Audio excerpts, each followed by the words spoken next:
को हम सोने के लिए गए थे तो हमारे पास बहुत बड़े संत जी महाराज मुकुटधारी आए थे। उन्होंने बोला चल मैं तुझे आज दिखाऊंगा ये संत लोगों का क्या हाल होता है जाकर के। जब वहाँ हमको ले गए तो कुएं वाली नहर से पानी निकालते उनको जोड़ा था 6-7 संतों को जोड़ करके। हमने कहा ये क्या हो रहा है। गुरु संग कीजिए आराधना, गुरु सत की ज्योत निरंकार, जहाँ जहाँ मेरा गुरु फिरे तहाँ तहाँ उजियार। परमात्मा के मार्ग में बहुत से लोग हैं, बहुत लोग हैं, गृहस्थी भी हैं और महात्मा भी हैं, भेषधारी भी हैं, साधु सन्यासी भी हैं, जो भी हैं, हम सब एक ही मार्ग के पथिक हैं, यात्री हैं। इस मार्ग में हमें झूठ, फरेब, ठगी, चोरी, इन बातों से बच के रहना चाहिए, नहीं तो उससे हमारी आत्मा का प्रकाश धीरे धीरे नष्ट हो जाता है। और परलोक में ख़ास तौर से वे लोग जो रुद्राक्ष की माला पहन रहे हैं और तिलक लगा रखा है, केस जटाएं छोड़ रखी हैं, बाबा जी बन गए हैं और लोगों से झूठ बोलते हैं, ठगी करते हैं, तुम्हारे घर में भूत है, जो इस तरह की बात करते हैं, तुम्हारे घर में बड़ी तकड़ी हवा है, तुम्हारे घर में बहुत परेशानी तो हर एक घर में कुछ ना कुछ रहती है।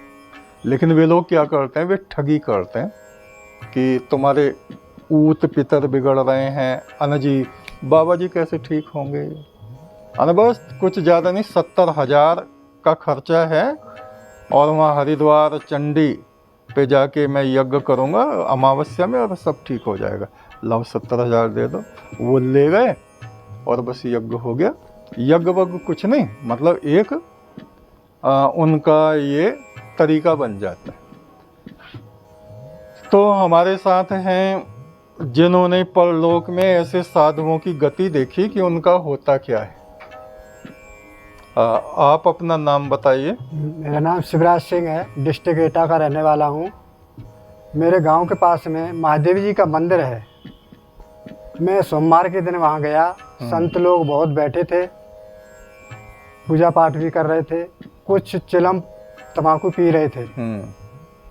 तो हमने बहस की इस चिलम तम्बाकू मत पियो, ये हमारे शरीर के लिए, स्वास्थ्य के लिए हानिकारक है। बोले नहीं, हमारे भोले जी पीते थे इसको, हमारा भोले जी का वो है बूटी है। तो हमने बहुत मना किया मगर फिर भी नहीं। भोले जी ने तो विश्व पिया ने, तुम भी पी लिया करो। हमने मना किया, ये कटोरे भर भर के गलत है ये। कि नहीं आप लोग कुछ भी करते रहो, हम तो पिएंगे, हमारा संतों का ये बूटी है।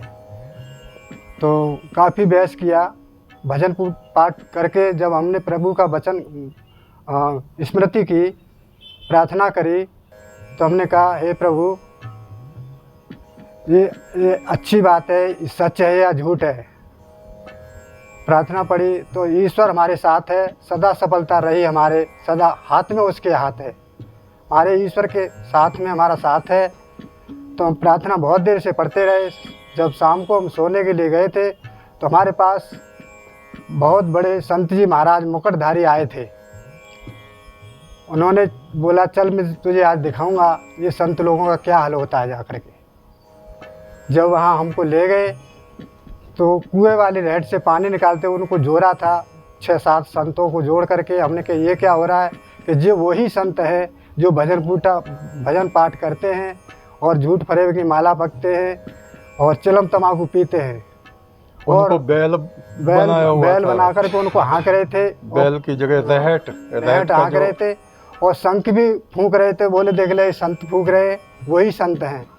तो इनको यहाँ सज़ा मिलती है, वहाँ झूठ फरेब करके और लोगों को ठगते हैं, यहाँ आकर के उनको सज़ा बुरी तरह से यहाँ सज़ा भोगने पड़ता है। इसलिए इन लोगों को समझाओ ऐसा गलत काम न करे। एक तू सच्चा तेरा नाम सच्चा, एक तू सच्चा तेरा नाम सच्चा। ठीक है, तो आपने ये वार्ता सुनी कि परलोक में ठगी करने वाले, चिलम पीने वाले, झूठ बोलने वाले और अपनी बुराइयों पर अड़े रहने वाले नाम मात्र के भेषधारी साधुओं का परलोक में क्या हाल होता है। किसी को भी बख्शा नहीं जाता। मनुष्य के जो कर्म हैं, चाहे 100 साल बीत जाएं, 1000 युग बीत जाएं, बिना भोगे वो कर्म कटते नहीं। तो ये नहीं समझना चाहिए कि हम साधु हो गए हैं तो हमें झूठ बोलने का, ठगी करने का सर्टिफिकेट मिल गया। नहीं, बहुत सी माताएं भी करती हैं। एक हमारे यहाँ एक माता है, इतना झूठ बोलती है, हाथ में माला रहे, और एक जगह वो पहुंच गई। माताओं ने कहा, बहन आप यहाँ मत बैठो, यहाँ देवता हैं और मेहमान हैं, गुरु महाराज हैं, आप उधर चलो जहाँ महिलाएं हैं। तो हम ऐसे वैसे महाराज ना हैं, इस तरह अकड़ के बोल रहे, हम ऐसे वैसे महाराज ना हैं, हम कहीं आते जाते ना, वो तो हम आ गए। तो एक माता हमारे पास आई, गुरु महाराज वो तो अकड़ रही है, जा ना रही, और वो क्या करे, ऐसे यूं झूम के दिखाएगी जैसे, और पीछे को किसी के ऊपर को गिर जाएगी, जैसे उस पर कोई दैविक शक्ति का आवेश आ रहा हो। इस तरह से वो करते कि गुरु महाराज वो तो जान रही। हमने एक देवता को भेजा, मैंने कहा जाओ आप प्यार से उन माता को कह दो कि ये जगह पुरुषों के लिए है, आपका यहाँ बैठना शोभायमान नहीं है, आप उधर चले जाओ जहाँ माताओं का स्थान।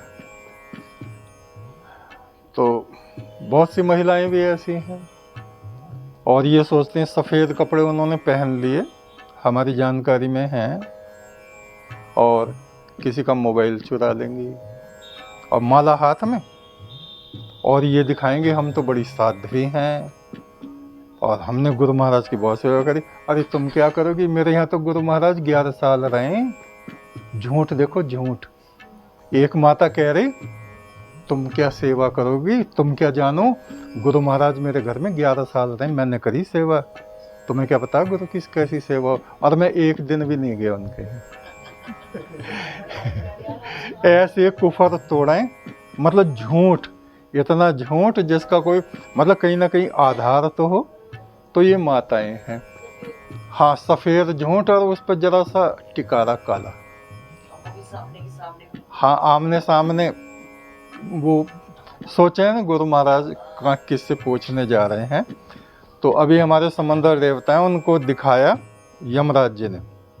उनको कई दिनों से 2 हफ्ते हो गए, उनका शरीर ऐसे ही हो रहा है, कांप रहा है, बीपी भी बढ़ जाता है उनका। तो यमराज जी ने दिखाया, देखो ये जो नरक में सेक्टर है ना, ये माताओं का है। किसी पे हंटर फेर रहे हैं, और किसी को पत्थर से कूट रहे हैं, और किसी को आग में जला रहे हैं, किसी को पानी में ऐसे बाल पकड़ के ना उनके ऐसे जैसे धोबी वो पटके हैं ना कपड़ों को, कि ये बता देना माताओं को हाँ बता देना। वो तो दिखा रहे हैं ना, लगातार उनको दिखा रहे हैं, चल रहा है उसका लाइव सीन चल रहा है नरक से। हमारे जो समंदर देवता हैं उनका होता है ना, हमें तो दिखाया था, हमें भी दिखाया था। और वहाँ पे पुरुषों से ज़्यादा संख्या नरक में महिलाओं की मिलेगी आपको। तो अच्छा है नहीं, अच्छा नहीं है। हम तो ये प्रार्थना करते हैं कोई भी नरक में ना जाए, है। और ख़ास तौर से जो आत्माएं, देखिए जो आत्माएं गुरु की शरण में आ गई हैं ना, और जो परम ब्रह्म को जप रही हैं, तो उनको नरक से क्या काम। लेकिन जो पाखंड रच रही हैं, जो झूठ बोल रही हैं, जो पड़ोसन के 600 रुपये निकाल लिए, उसके 2000 निकाल लिए, कहीं से अपना 5000 किसी के मिल गया वो चुरा लिए, किसी का मोबाइल गपचा लिया है, और ऐसी बन गई जैसे कुछ जानती ही ना। अच्छा गुरुजी, पति पत्नी भी चुरा ले, उसमें तो कोई आरोप वो अलग विषय है, वो अलग विषय है। उसको कहते हैं महिलाओं का कोर्चा। वो तो वो अपने घर के लिए, आप संकट काल में आपके लिए ही वो लगाते हैं। वो चोरी नहीं होता, वो समझदारी और सावधानी होती है, एक तू सच्चा तेरा नाम सच्चा। लेकिन करना ऐसा भी नहीं चाहिए।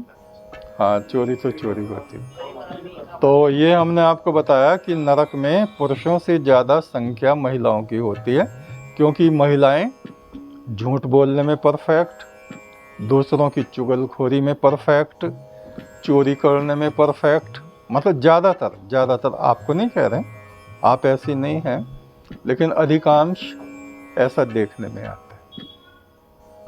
तो ये नरक का हाल आपके सामने थोड़ा सा प्रस्तुत किया गया, बहुत थोड़ा सा। और यमराज जी चाहेंगे तो आपको भी वो दिखा सकते हैं, कभी भी दिखा सकते हैं, और देखना चाहिए, देखने में डरना नहीं चाहिए, जिससे हमें तजुर्बा हो जाए, उन चीज़ों का पता चल जाए। एक तू सच्चा तेरा नाम सच्चा।